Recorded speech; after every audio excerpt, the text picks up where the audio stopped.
Let me begin by saying what a great pleasure it is to share my views on the subject of India, Germany, and a changing world. And let me come directly to the point because I understand time is at a premium. Now, most of you would be familiar with India in some manner. You may or may not have served there, visited there, but you would have a broad sense of it. But allow me to give you a brief description because India has changed enormously in the last decade. It is today a near $4 trillion economy that has 8% growth prospects for decades further to come, where the pace of infrastructure growth is reflected in 8 new airports and 1 to 2 new metro systems built annually, where 28 kilometers of highway and 12 kilometers of railway track are laid daily. Its embrace of digital technologies is creating a public infrastructure on a massive scale. It has enabled, in the last decade, a housing program that has benefited about 170 million people, a health coverage of 660 million, and loans that are given annually to 58 small businesses. India records the highest digital financial transactions in the world, which are currently about 13 billion each month. It has the third largest startup ecosystem with 117 unicorns. Now, in addition to this, I want to stress that its human resources are also being transformed. Universities and colleges have virtually doubled in the last 10 years. There are more than 1,600 global capability centers in India that generate about $120 billion worth of business every year. The relevance of Indian talent to global workplace is visible in so many services and professions and driving a global interest in concluding mobility agreements with us. This is now an India of moon landings and a Mars mission, a prolific manufacturer of vaccines and medicines, increasingly important to the global semiconductor industry and to contract engineering. Now, having said that, let me also be clear that there is much for us to do and a lot for us to grow. Recognizing this, the Modi government, early in its third term, has already embarked on a number of important initiatives. We plan to create 12 new industrial zones across the country to boost manufacturing. Accelerating skills development is a major focus. New logistics initiatives will target ports, highways, and railroads, and our aviation industry is set for a major expansion. Now, in all of this, foreign policy matters. It matters because global technology, resources, and best practices can make a big difference to our future. When India engages Germany and the European Union, this is a key consideration.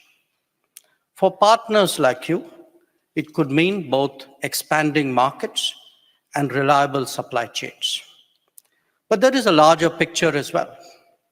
Whether it is green and clean energy, sustainable urbanization, or new and emerging technologies, our cooperation contributes to a better world. As we enter the age of AI, of electric mobility, of green hydrogen, of space and semiconductors, the case for our collaboration only becomes stronger. While doing so, we must also assess our relationship in the context of the state of the world. Whether it is the volatility of pandemics, climate events, conflicts, or coercion, there is a growing interest in forging more reliable and resilient supply chains. Similarly, the digital era requires trusted partners and secure data flows. When it comes to international peace and stability, those with shared values and convergent interests must collaborate in defense and security. Each of these considerations has a direct relevance to the future growth of our ties. So with those words, allow me to flag some specific points in regard to our relationship. One, as the ambassador told us, the 7th intergovernmental consultations in India is due to take place and will be particularly significant because it will provide directions at a very crucial time on key issues.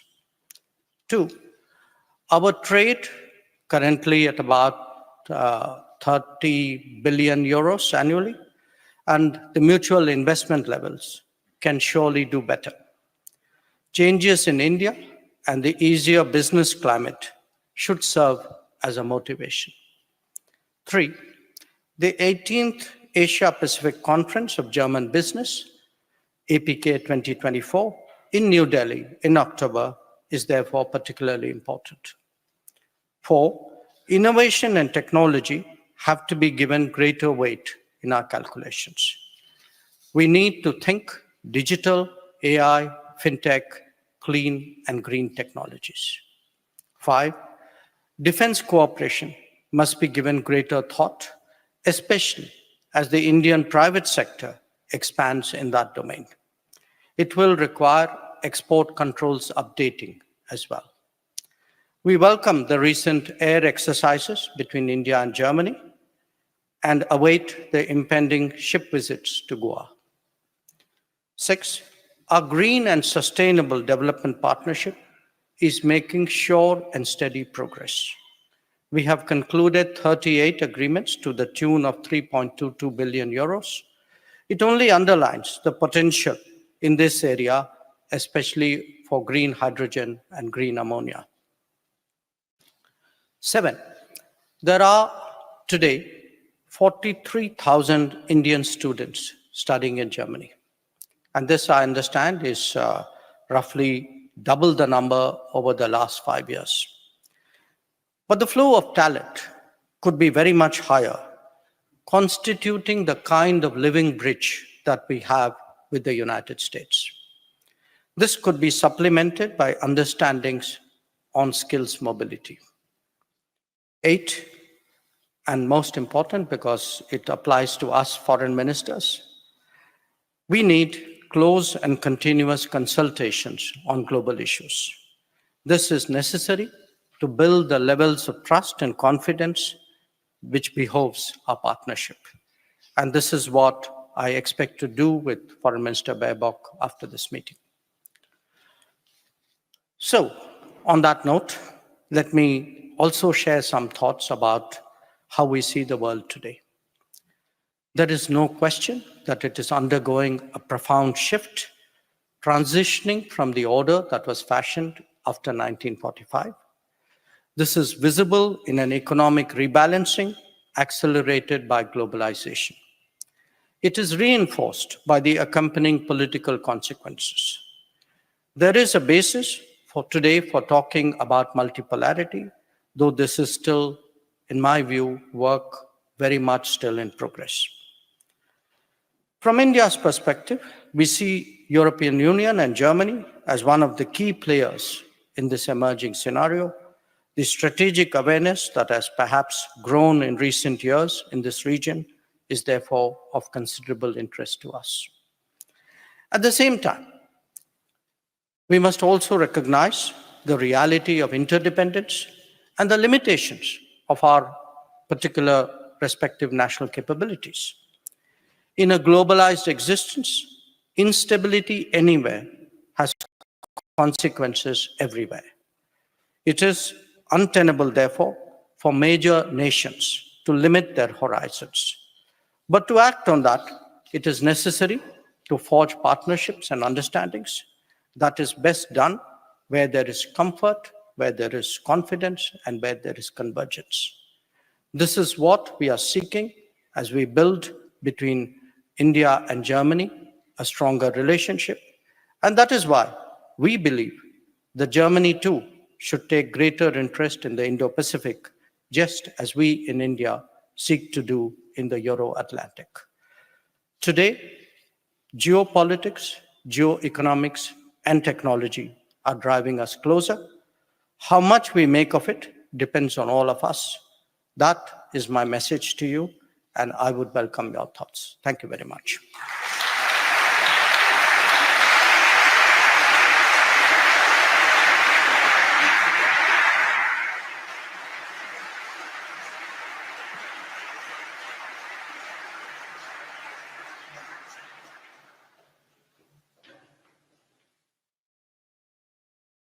Thank you very much for this message. And, let me say that the self-confidence is in a country that is more and more self-conscious is quite striking. And I think we like to hear this message a lot. I would like to hand over to Annalena Baerbock, the German Foreign Minister, to give her thoughts here on the stage. Thank you very much, and good morning, everybody. Good morning, Excellencies. Good morning, dear friends and guests, but especially also on stage. Good morning again, dear Minister, dear Jay. It's really an honor to have you here today at our conference, second day. And I would like to shortly echo what the Indian Foreign Minister has said, because we had yesterday, I was starting with my speech at the beginning, but today we would really like to concentrate on the partnership, and therefore we are really, really honored that you're here with us today with regard to the bilateral relations, the Indo-EU relations, but also the geopolitical shifts and chances we both face and see. We met 2 years ago, first time on longer discussions, when I was in Delhi taking the metro and experiencing your modernization strategy kilometer by kilometer, but also not only seeing people buying groceries, but also being very impressed by your UP, Unified Payments Interface, a digital instant payment system, if you would just buy fruits on the street. I thought this would be impossible in Germany. Millions user every day, but we also watched that closely, and we did a big jump compared to our speed here in Germany, also with regard to digitalization, especially in my field in the foreign minister, because also I saw not only that it's possible to pay on the street with digital payments, but also I saw, unfortunately, in our embassy, in our consulate, that we are carrying application forms for visa still in boxes where you normally carry your washing clothes. So I thought, okay, I cannot change the payment on the street, but I can definitely change the digitalization in our ministry. And also we have worked on that beforehand, and we tried to apply the Indian speed.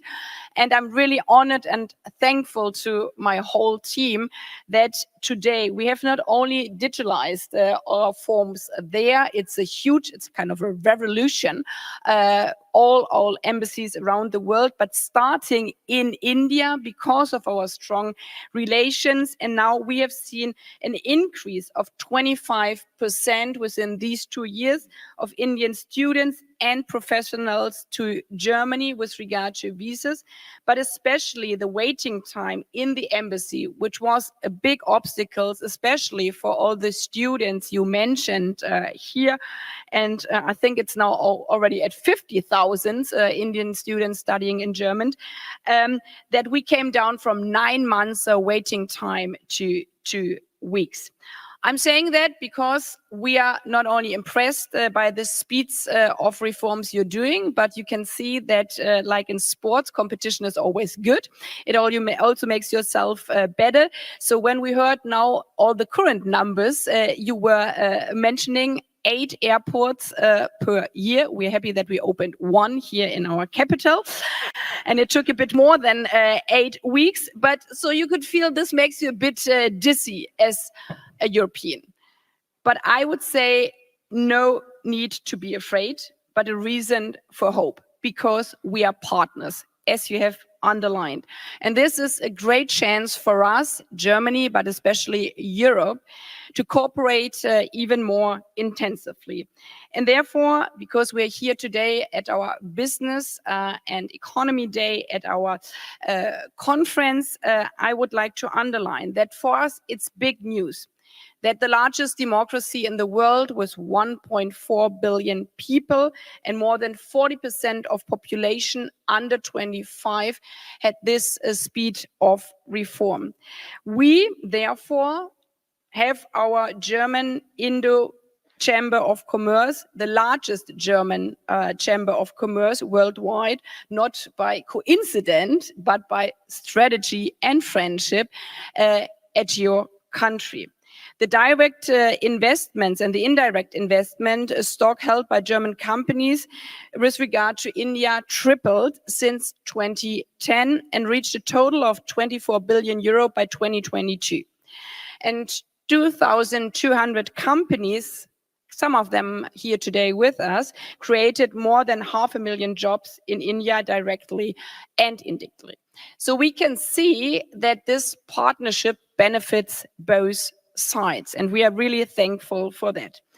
And as you have heard from the Foreign Minister of India, but I would like to underline that we want to build stronger partnerships together based on mutual interest, on long-term goals, which doesn't mean, and you were hinting at that, especially with regard to geopolitical politics, that you always have to have the same position, but you always have to have the will and the power and the energy to discuss the challenges, especially if your bilateral relation is so depending on the international field. And therefore, I would like to say also thanks for the cooperation in the last 2 years, especially when we were faced with Russian war here, with challenges in the world, that we always had an open line together, because as you have said, a crisis in the world is affecting everybody. You cannot ignore what's going on at other parts in the world. But what you can do, it's in your own hand. If you cooperate, the benefit you can also feel everywhere in the world. And therefore, our strategy is, as a European Union, with regard to cooperation, to promote, to protect, and to partner. And in this regard, as you have been mentioning, your stronger interest in the transatlantic is echoed by our stronger interest in the Indo-Pacific. And we are all looking forward not only to the governmental consultations, not only to go together to Goa with regard to the Indo-Pacific deployment from our security forces, from our army, but we are extremely looking forward to meet in October again at the Asia Pacific Conference of German Business in Delhi, because this is what makes us all stronger. So thank you for having you today, and I'm really delighted to go and discuss with you in October. Thank you. Thank you. Thank you very much, Foreign Minister. It is, for Mr. Jaishankar, it's indeed 50,000, and it has increased by 15%, the number of students. The numbers came just out. And I think it's very heartening to know that Indians really believe in Germany. Yeah, I'll leave it at that. Now, I'm opening the floor. Please come with your questions. Queue in front of the mics and introduce yourself briefly. And I think we'll collect maybe 3 questions, if that's all right with you, and then we'll answer them. There's the first question. My name is Till Schreiter. I'm the CEO of ABP Induction. We do induction heating. I'm doing business in India since '95. Our company has in Vadodara, Gujarat State, a subsidiary now nearly for 20 years. First of all, I want to congratulate you for the really great development India is doing the last decade. And I would be happy to have the same mobile phone connection from Mülheim to Dortmund as I have from Mumbai to Pune. And And now my question, I think India for us as the industry becomes more and more important for the decoupling for China as a second choice of sourcing country.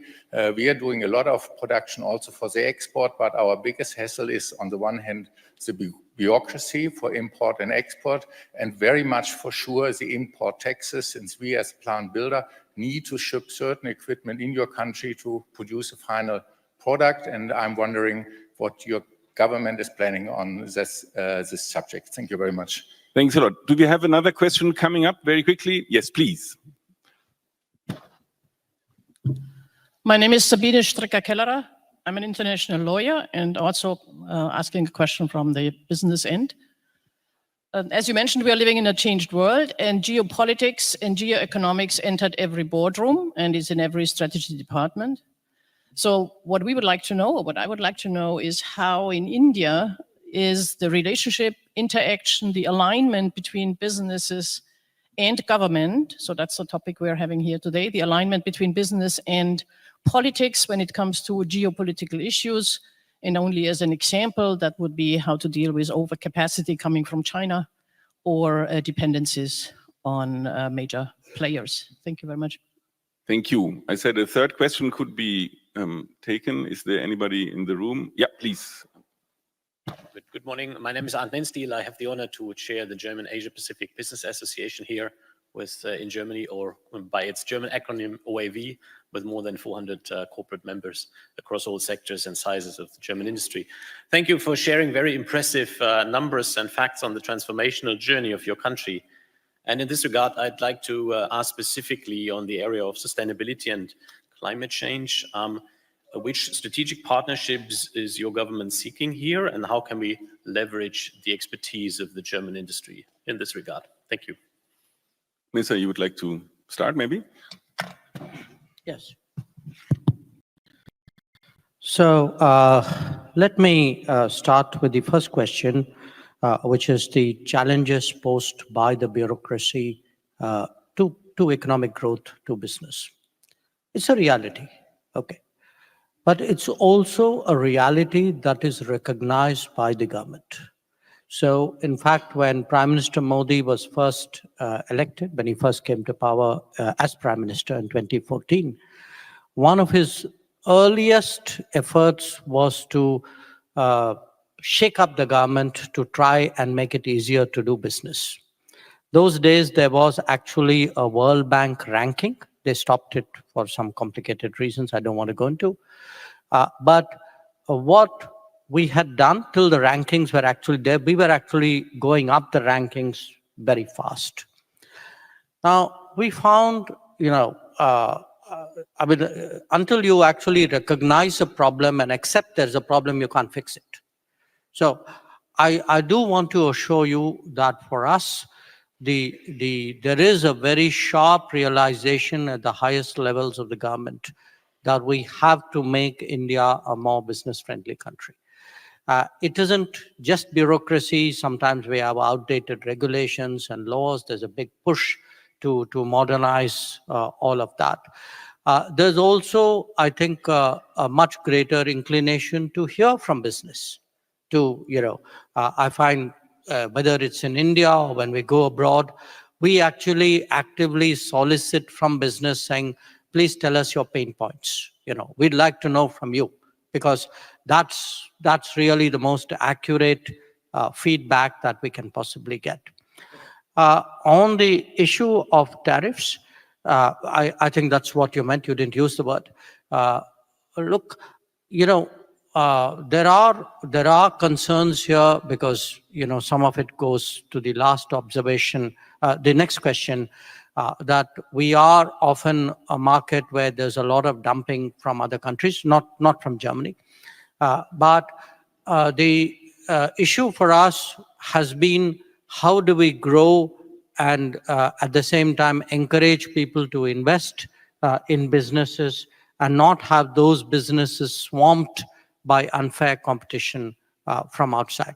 Now, again, when it comes to duties, it's one of those things, it's very hard to get it right on a permanent basis unless you are actually a low tariff economy, which many developed economies are, it's much harder for a developing economy. But here too, I mean, if we, for example, do understand that import duties are actually blocking production in India, I think we would have an open mind at looking at it. So for us, the focus, the emphasis would be how do you encourage companies to make in India so that there's a diversified global production. If there are obstacles there, we are, as I said, open to looking at it. On the next question, what is the relationship? How do business and government how do they deal with each other? I think largely through mechanisms like chambers of various kinds. It could be local, it could be national, it could be a narrow profession. For example, the IT industry has its own body. The pharmaceutical people have their own body. But we do encourage businesses to express their concerns to us, and equally fairly, we do express our concerns to them, where we feel that businesses need to take precautions, where they need to have policies where their exposure can have national consequences, sometimes even national security consequences. I think we would be, and we are well within our rights to tell business saying, hang on here, slow down, look at this very carefully, think what you are doing. And today, some of the debates which are going on in our part of the world are not different from those which perhaps are taking place in yours as well, which is, where does business stop and where does security begin? Where do you expose yourself, where your bottom lines actually somewhere take you that far that it's no longer comfortable. Sometimes it could even be dangerous. I think these are today legitimate issues because all countries are not the same. All businesses are not the same, and not everybody plays by the same rules and by, frankly, the same philosophy in a way. So this is, I would say, really, in a way, a kind of a shared global debate. We have our part of it. And my own sense, I didn't have enough time to speak about it. The deeper we enter the digital era, I think this challenge is going to become bigger and bigger, because that, it's in a way paradoxical that we take so much precautions about the handling of data at home and don't worry about what happens when that data crosses our borders. So it's something we all need to think about. I don't think any of us has the perfect model. I do believe, and this is something with the EU we are trying to do through the Trade and Technology Council, that we need to understand. We're all making policies as we go along. There will be trial and error, there would be achievements, but there would be need for correction. And it's something I believe we need to have that conversation with Europe as much as we do with the United States. On the climate change, look, as I said, we still have a lot of growth ahead of us. And we know that growth cannot be replicating how previous economies grew or how we ourselves grew in the past. So it doesn't make sense to invest deeply in what you may have to dismantle down the road. So there is a very conscious drive today, particularly when it comes to renewables.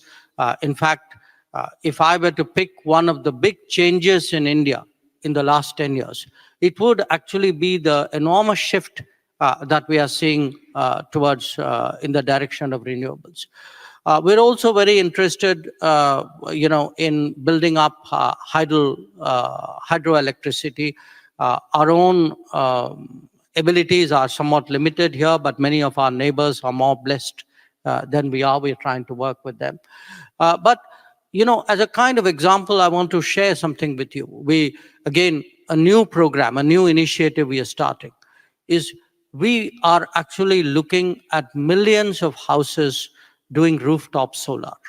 Because for us, decentralized solar, localized solar is actually not just better for the environment, it deals with a lot of other issues like, the inefficiency of grids.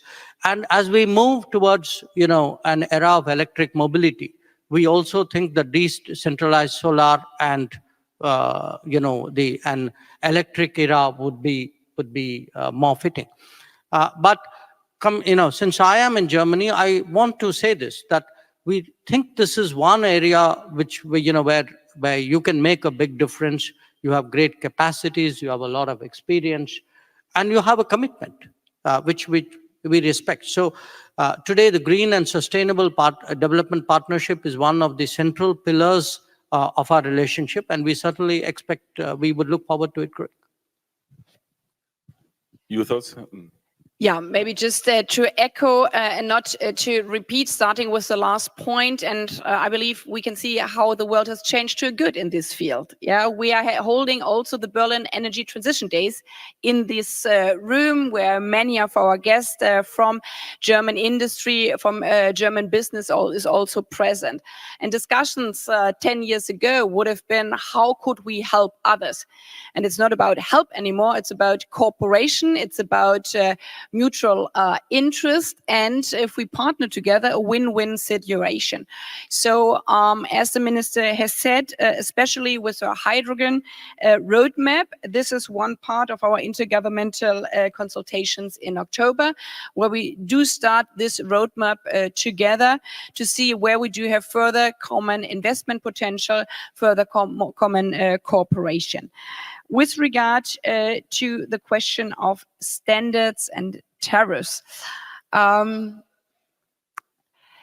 sometimes it's also good to hear it from the other part of the world, because as the minister said, we've been asked the same questions, also from some of you in the room, but also from partners with regard to German or European bureaucracy. So also there we are in the same boat, maybe from a different perspective, but that you are also speaking about price dumping, which is obviously an important issue for us, but also how to combine social standards with green technology. So therefore, we as partners, we were not only looking with regard to diversification of supply chain and trade relation from the security perspective, but also obviously from the economy perspective. And we know that it needs a push with regard to negotiation on an EU-India trade agreement. This is also something we are heavily working on, also within the German-Indian government consultation, because again, it's a win-win situation. The estimation is that we have a potential of an estimated growth up to 50% in trade. And why we believe it's so important, not only with regard to our economies, which obviously we all wish to grow, but showing that trade and trade relations, and also with regard to trade agreements between democracies, and the biggest democracy in the world, and as a European Union, also a democracy of 27, is maybe also more successful than partnershiping with other systems in the world, would also benefit, I would believe, our common understanding of rule of law. So therefore, this trade agreement is in our economic interest, but especially also in our security interest. And then jumping to security, again, we face many similar challenges. As you have said, we live in different parts of the world, but we all ask ourselves the question, as you mentioned it so precisely, where does business start and where does business end and where does security begin? We can move it from washing machines when we talk about sanction systems at the moment, that this could be used also as security elements. We see it in our cars. One of our biggest challenges currently as Germany and also as a European European Union if a car is not a car anymore to move, but it could also be a security cell to get information for not only from the streets, but also from the buildings and ministry and companies around. So combining this also with regard of trade, the security issue is one of the topics for us together in the future. And we believe that also the combination and the sharing of our national security strategy, of our Indo-Pacific strategy, the China strategy, is something where we can show that strong economies, strong businesses, strong economies working together benefits both and also benefits other parts of the world. Thank you very much. Please, come. You have to come forward and ask your question. Maximilian Hoffmann, I am president at the Foreign Council on Economic Relations. My question is, what are India's main challenges or the biggest challenges in the Indo-Pacific over the next 5 years? Thank you. Next question. Thank you very much. Jochen Hau from a renewable energy company, and very happy to hear that renewables is one of the key changes that happened, and solar distribution another one. My question would be maybe the next level on sustainability and climate change. And the question is, in how far you consider the need to adapt to ongoing climate change and increase the resilience of India, of this growth story that you tell a top priority or a medium priority? Where do you rank this?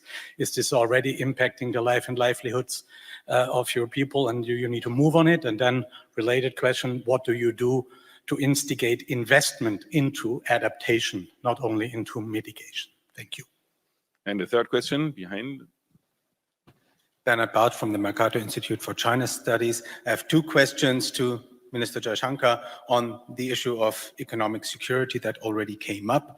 On the one hand, this is an issue of government regulation, and your government has taken much more far-reaching decisions than many others, than our German government has. For example, you see, we make jokes here about our infrastructure and our telecom infrastructure. I understand that in India, telecom infrastructure is not built by Chinese companies. You have banned TikTok, you have banned Chinese operating systems.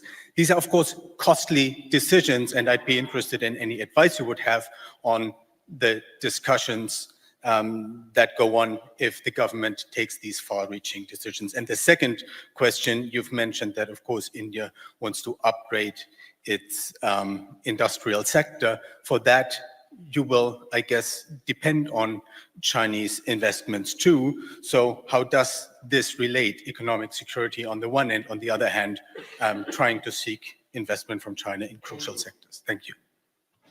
I think it's better to start with him and then, yeah? I think all the questions. Mr. Jaishankar. On the Indo-Pacific, it has been for us now in many ways a central preoccupation.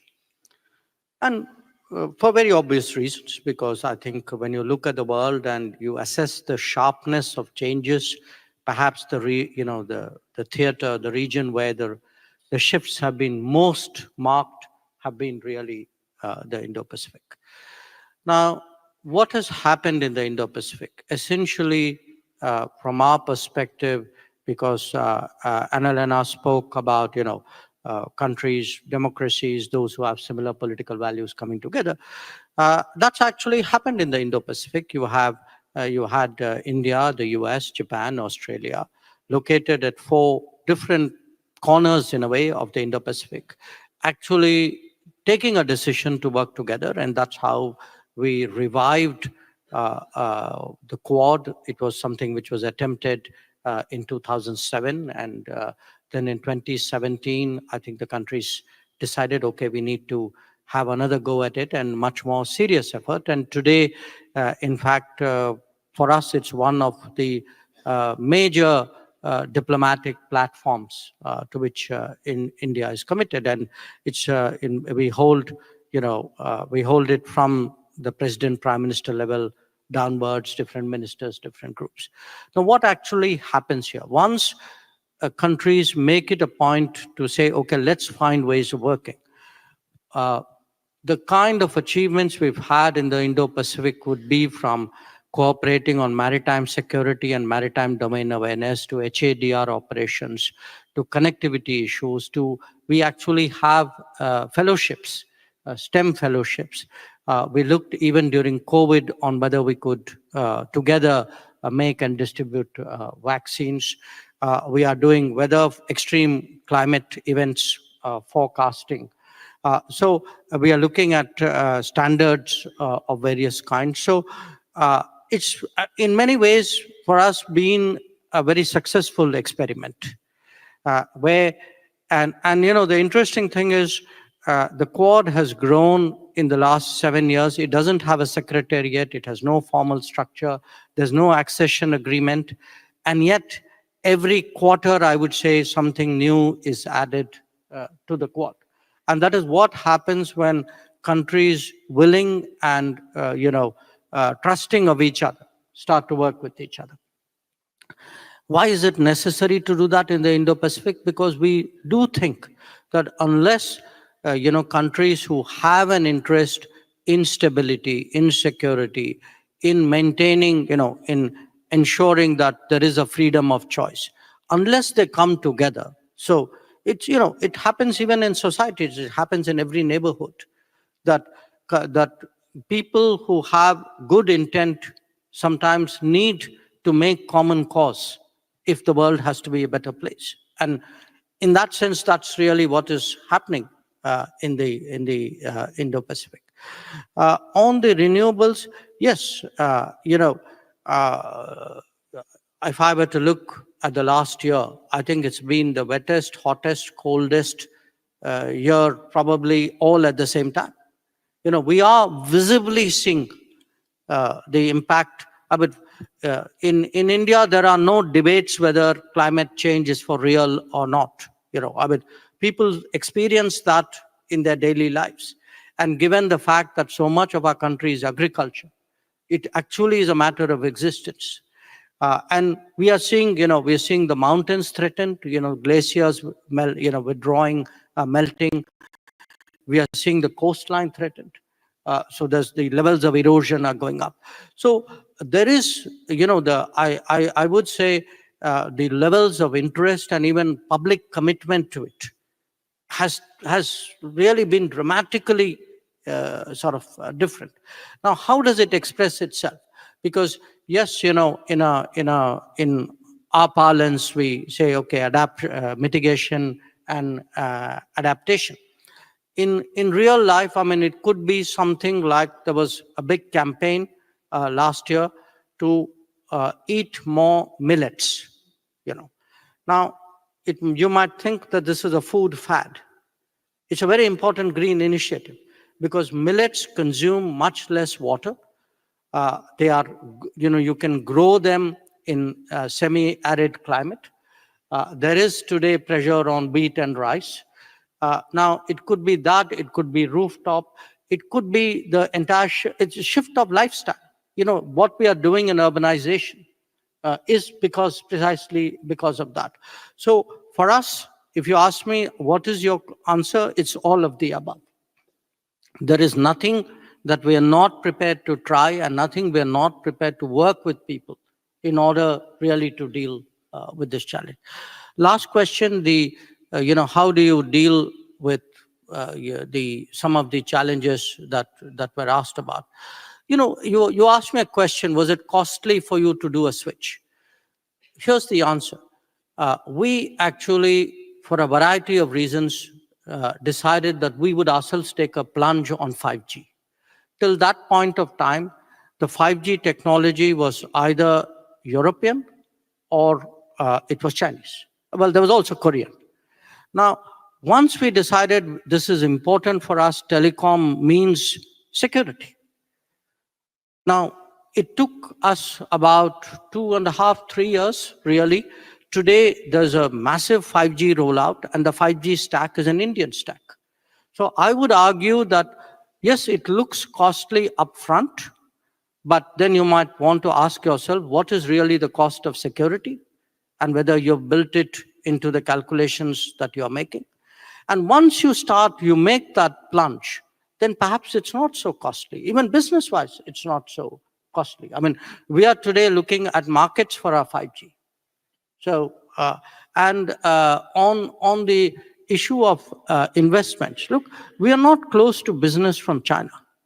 You know, I mean, this is the country, it's the second largest economy in the world. It's a premium manufacturer. So there's nobody who can say, I won't do business with China. I think the issue is which sectors do you do business, on what terms do you do business? So it's far more complicated than a black and white binary answer. Some thoughts to add from you? No. Who else wants to take the floor? Please come.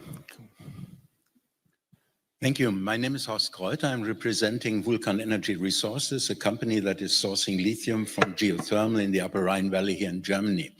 But I would like to highlight one point, a very good example of cooperation between India and Germany. It's between the state of Maharashtra and the state of Baden-Württemberg. And it's between the city of Stuttgart and the city of Mumbai. It's between Karlsruhe and Pune. This works very well. And I would like you to maybe promote with other states, if it doesn't exist, to have also state-to-state cooperation. We also have an Indian festival in Karlsruhe, 4 days every summer, to make Germans, used to Indian culture. And also to Annalena Baerbock, we have one problem. We have organized in this cooperation that professionals in India will be educated and prepared to come to Germany. So the first tranche is 70 people, and then the Indians turned around, Indian Speed said 7,000 people. And then the German administration said, oh, we only can handle 1,000. What can we do to handle more than that? Thank you. Okay, I take the lady and then the gentleman, and then I think the questions are over. Please. Okay, my name is Elke Holz. I'm from the German Institute for Economic Research, and I would like to address the fact that women get much more victims either in the social media or on the streets. And that is not only in Germany a problem, in India as well, I guess. And I would be very interested in the case of security and labor market issues, because women don't go very often then in positions which are dangerous. What you are doing to guarantee equal chances? Thank you. Yes. Interesting question. I see a second lady, but I think we will do the gentleman and then the second lady, and then we'll close it. Hello, my name is Jürgen Brandes. I'm the chairman of Schaltbau, a small mid-sized company in Munich. Former, I was with Siemens and founded 3 factories in India with huge success. My question now, I saw President Modi visited Ukraine as well as Russia to help the Europeans to dissolve this kind of conflict. How do you see the role of India to mitigate the future risk of this conflict for our economy, but also for the world's economy? Thank you. And last question, ma'am. Hello, thank you all very much. My name is Julia Sauter. I'm the CEO of the Long Duration Energy Storage Council and also the chair of the Global Renewables Alliance. Thank you all for your conversations. Question for you on the G20, the upcoming meeting that will be in Brazil. What is India's main goal? And in partnership with Germany, what do you both look to achieve from the meetings at G20? Thank you. Yeah, Mr. Jaishankar. The first observation I take as a kind of recommendation or a motivation that, we should have more intercity and interstate, interprovincial relationships. I think it's a very good point. I'd also tell you honestly, it's not something which is deep, it's not that strong in our tradition as it is in yours. But I do think it's a good idea too. So I hope when we have our intergovernmental consultation, something we could look at. On the concerns regarding women, we have a range of issues there, and every society has its own. But if I were to share with you some of the challenges. It would be, we would find school going rates for boys and girls would be different. Nutrition levels would be different. When they grew up, you would have, when it came to, say, property, it would often be in the name of the boy or the men and not the woman or the girl. When it came to political representation, we would find that the dice was like heavily loaded in one direction. So it's, and of course, there is a security issue as well. In fact, often we have incidents which really create a sort of a great deal of tumult in the society. So there is, it's something one has to work on every facet of it. And again, I mean, he's not here, but I can tell you one of the proudest things for my Prime Minister is how much he's actually led this fight in India. That in his time, we've seen actually the gaps, the girls. Today, we have more girls going to school in India than boys. And that's a huge change for us because the gaps used to be very big. Now, I spoke about government giving houses to families. And we've given about roughly 36 million houses, something like that. Now, we insist that the house is co-registered with the lady, that it's not something which the man of the house owns. We had last year a legislation to ensure that in our parliament we had at least 33% women's representation, also in the state assemblies.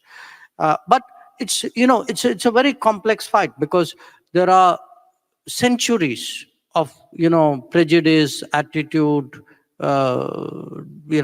habits which have accumulated, and it's not easy to fix it, but there is a great deal of determination. And in fact, there was a question about the G20.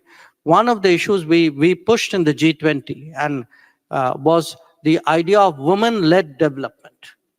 That it's not that you're bringing them up to speed. There are areas where actually we find women, for a variety of reasons, are actually ahead of the rest of society. So I'll come to the G20 and then go back to the Ukraine. On the G20, I just want to say this, and maybe Annalena would like to add to it. The way it works is Brazil right now has the chair, but as the previous chair, we're part of the Troika. And the agenda of the G20 is like a carry it from presidency to presidency. Everybody adds their particular layer to what is out there.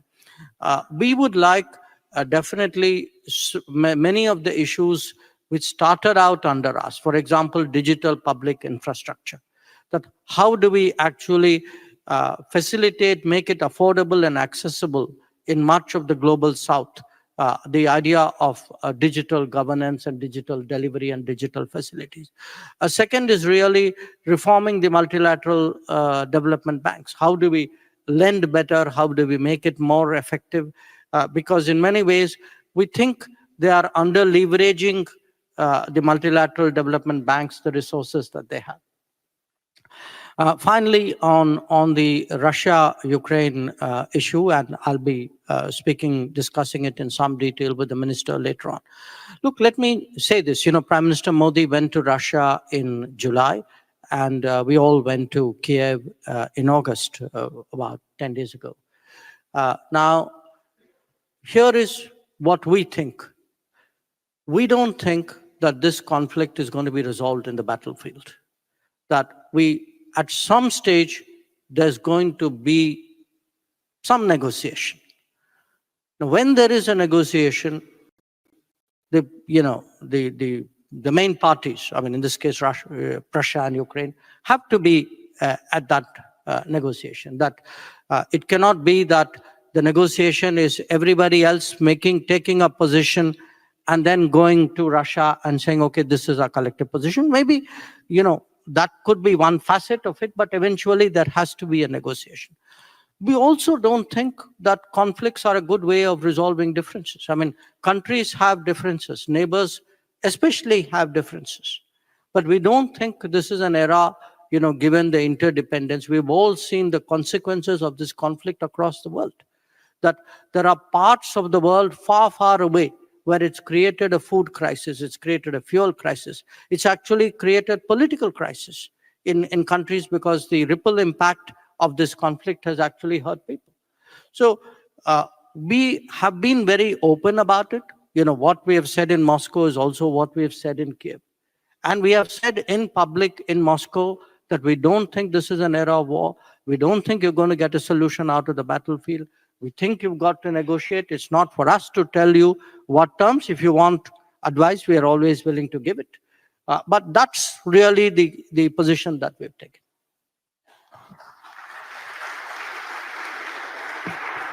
Minister Baerbock. Maybe coming from the smaller things, which are not small, but addressed from Baden-Württemberg, which are extremely important in these shaky times, that foreign relation doesn't only mean that ministers are meeting, and especially not only in capitals, but it's also better to go to the countryside, but that we do have a connection between the people-to-people connection, we call it in diplomatic terms, but also between business. This is why we're here today, but also, as you have mentioned, between states and cities. And we have seen that also with other closest friends, that sometimes if things are changing on the governmental levels, that it's so important to have these close ties. And I think especially Baden-Württemberg has a great experience. Also, if we look to the other side of our planet from the past. So I can only echo that these ties are important. This is why we call it people-to-people connection, but also urban diplomacy, that we build on this. When I go, for example, to other countries, sometimes I take mayors with me, sometimes ministers from the state level. And as you have mentioned, we are trying also to the business-to-business connection. And I would say, well, this was a way of success. You said German speed and Indian speed from 70. They asked for 7,000, and then 1,000 is definitely more. I was afraid that you were saying 700, so 1,000 is even better. But obviously, there's room for improvement, and we have addressed this. We didn't mention it before, but we also signed 2 years ago when I was in Delhi, the migration and mobility agreement between India and Germany, not only for the increase of visa, but looking at these professionals you were just mentioning. So in total, not only to Baden-Württemberg and not only with regard to maybe to the sector of your country, we have over 125,000 professionals from India in the German labor market. This is an increase again of 25% since we do have this mobility agreement. And we all know that we need 400,000 in total per year in Germany, skilled labor forces. So this is why we are working also with India as as the biggest country in the world. And again, also countries where we do not only share interests, but also many values. This is obviously something we want to work on. I'm saying this also on a day where this is now a bit internal politics here in Germany, but I would really like to address it. We do have also the migration debates in Germany about asylum. Unfortunately, it's always labeled under migration. And when we talk about migration and then meaning skilled labor, and as everything is interconnected, not only in the world between countries, but also in our debates, I would like to give this really back also to you. If we are trying to reach an increase of skilled labor from the world, also migration agreements. Obviously, countries in the world are asking me everywhere where I go, but are we really welcomed? So the tone of our current internal debate is heavily important for what you've been asking for and so many others, and what is my pure interest also as a German foreign minister, because if we don't solve the problem of skilled labor, we do have a huge problem with our economy. That also there in this debate, there is a strength for differentiation and that we don't put it all in some basket, because then people from India, but also from Gulf countries, from the Philippines, would say German is anyhow a very tricky language. This is also an issue between us. Yeah, not everybody speaks English in our country, and we ask for German language certificates. So we do have a benefit of saying we are the democracy. Yeah, we have strong social protection and all these values, but we always also said that we're an open society. So this is all interconnected. So I'm working heavily also with Hubertus Heil when we go to the governmental consultations to India.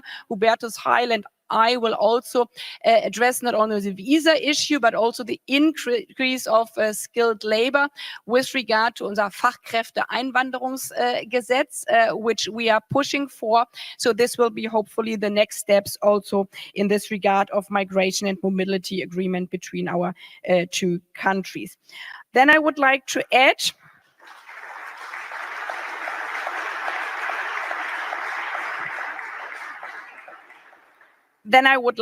add, because we are also working on self-reflection, and we are encouraged by your speed, but also that we shouldn't be too shy about our own successes. If we're talking about Indian trains, we can say that 80% of Indian trains use brake systems. This is interesting, only made by one company from Germany, Knorr Bremse. So this is a bit also impressive here, but this is what I said before. The increase of investments, but also the economic power is not only in our interest because we like to see India grow, but because there are so many German investments, so many German companies, and I think also German technology helps for the Indian speed. And I would say also from German side, we can be a bit proud of that. And then moving to G20. And I really like this forum because obviously we do not agree on everything with regard to geopolitics, but we have a common belief, and I would say this has maybe changed over the last couple of years, that as the biggest economies, and this is why we are coming together, these 20 countries from around the world, these biggest 20 economies do have a common responsibility towards the world. And this is why this topic, it's not 1 year we're doing climate and the next year we are doing IR or something else, but there's this follow-up, this understanding that not only every 20 economies are growing by themselves, but how can there be a mutual gain for the rest of the world? Because obviously others are saying you do have a responsibility. And in this regard, the climate investments, the whole power of renewable energy is one of the major topics. And after India, now Brazil is obviously pushing on that one. But there's another field which is heavily important for many countries there. And I think, again, Germany can play a big role here and has a big responsibility. This is the global governance reform with regard to India started this under your presidency last year, but we are moving on that. The Bretton Woods, many countries didn't even exist and definitely were not at the table back in the 70s when these institutions gained force. So the reform of the IMF and also the World Bank is for us also, and I would like to say that also to our Indian friends, one of the important things, not only for more justice in the world, but also with regard to that we can use our economic powers all together. And it's being implemented now also with regard to the United Nations reform process in 2 weeks' time in New York. So the G20 in the shaky times, yeah, even though sometimes we fight heavily at the table, especially when the Russian war break out.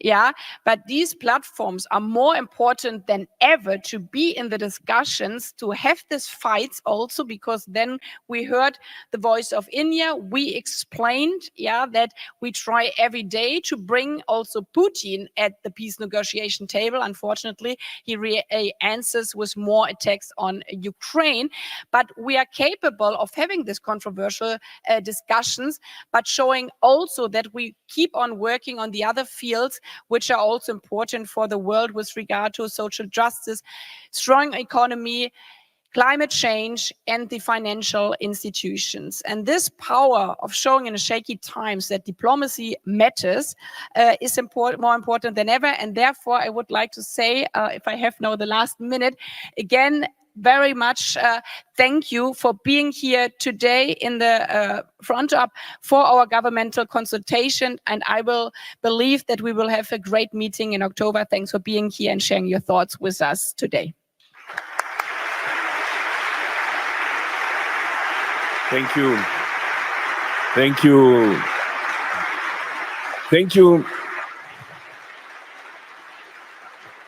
Thank you very much, ministers, for this wonderful conversation. Thank you for your lively questions. I think we've learned a lot today. Mr. Jaishankar, you gave a comprehensive picture of India. I think you made a strong point. We'll measure investment after this, whether investment goes up. I think there is a strong point for this. I can only say, I hope the audience realizes what a pleasure it is to represent Germany in India. We have the 3 out of 4 consuls generals sitting here, Bangalore, Chennai, and Mumbai sitting here and following. And I can tell you, Team Germany in India is very happy to have a wonderful host country and a good partner country. Thank you again for coming. Thanks, and I wish you a wonderful continuation of the day.